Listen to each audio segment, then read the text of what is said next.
Hello, YouTube. We are live on both platforms. Wow, that was pretty easy. Hope you're all having a great day. This is Martinis with Scott, episode 145, probably somewhere in that range. I always forget to look on these live midday touch bases. Hope you are well. Who's ever joined us on YouTube, thank you.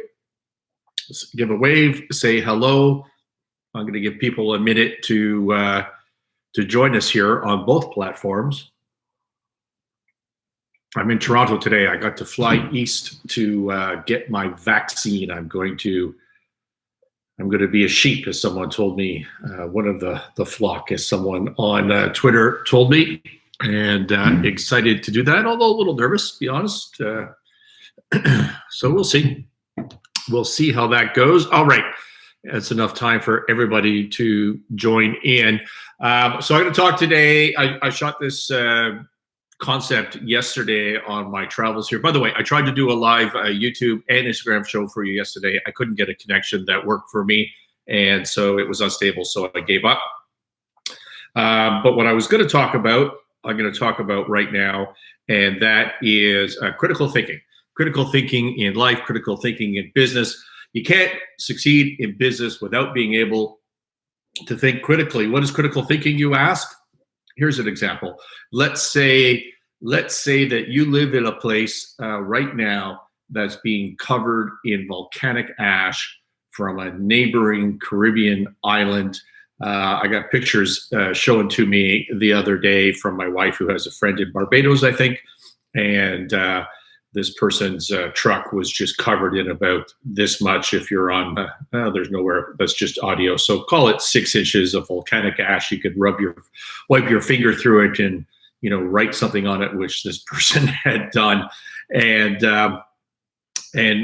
before I move on with his analogy, let's send our prayers to the people in the Caribbean that are dealing with this volcano. I'm not sure the status. I haven't looked in 2 days, but not a pleasant sight. I don't think it's getting enough. I don't think it's getting enough attention on the news, and therefore I'm sure these people aren't getting enough support. So let's say you live in a place where you're being covered in volcanic ash, and you hear on social media, in the news, from your medical advisors, you're being told, hey, volcanic ash is really, really, really bad to breathe. It's bad for your lungs. You should not be breathing in volcanic ash. And you think, well, what am I going to do about that?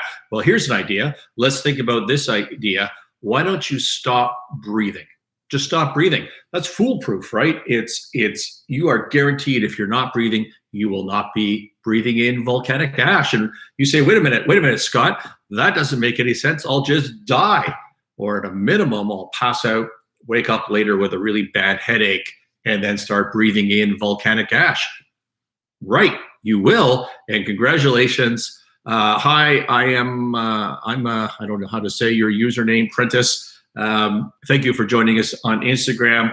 Congratulations. If you said that you're just going to die if you stop breathing, or you're going to wake up with a big headache, well, that is critical thinking. I gave you a univariate, a focused on one variable solution. I said you could stop critical thinking. You said, no, I'll just die, and it's not going to work, because you looked at multivariables. Okay, you think that's stupid? You think that's over-exaggerated? You think that doesn't happen in life?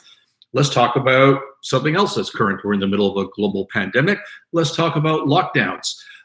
If you think lockdowns work, you may not be, work in air quotes, you may not be a very good critical thinker. And if you think that lockdowns don't work, again in air quotes, you also may not be a very strong critical thinker. Well, why is that? How could it be both ways? It's because, what does work even mean?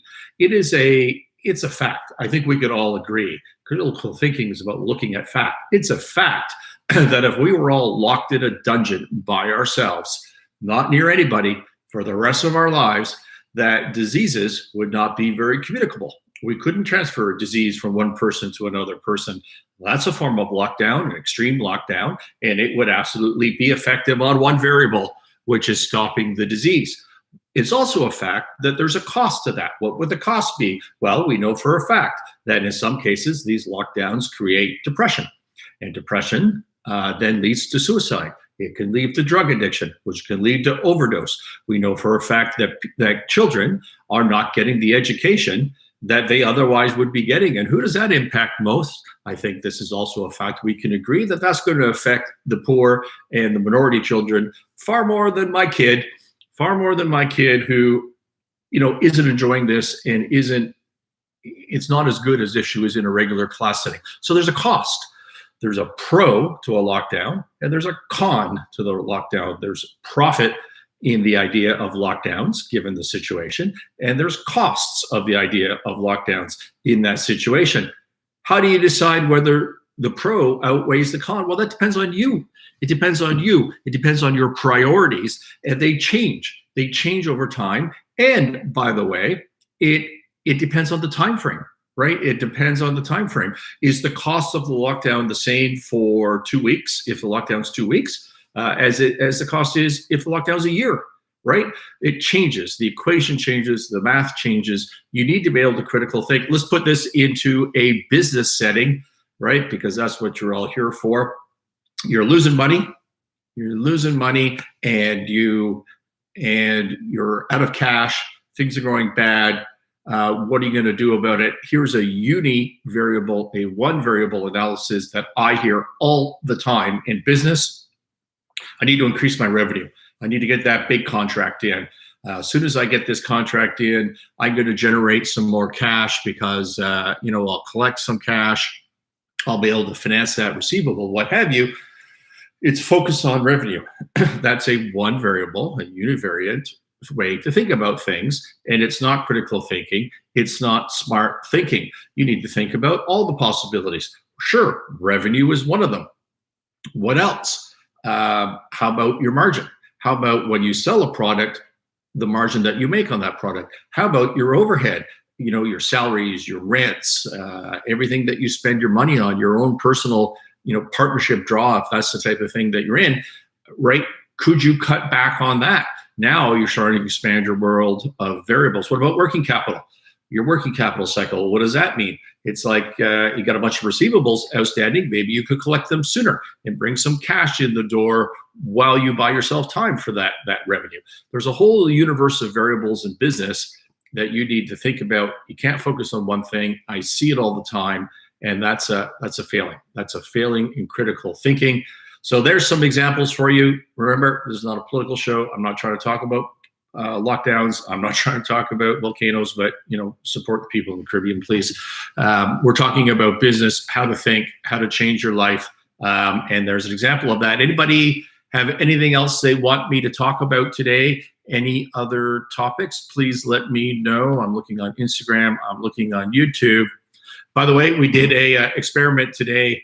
We did a live podcast on a recorded podcast on Clubhouse. That'll be up on the Martinis for Scott channel on YouTube later today with special guest David Cohen. And David Cohen is a partner at Gowling WLG, an international law firm. And we talk for 15 minutes as we test out this technology on negotiation. So that's pretty cool. It worked out well. Check it out. Thank you, everyone, for listening. This has been a midday touch base on Mark.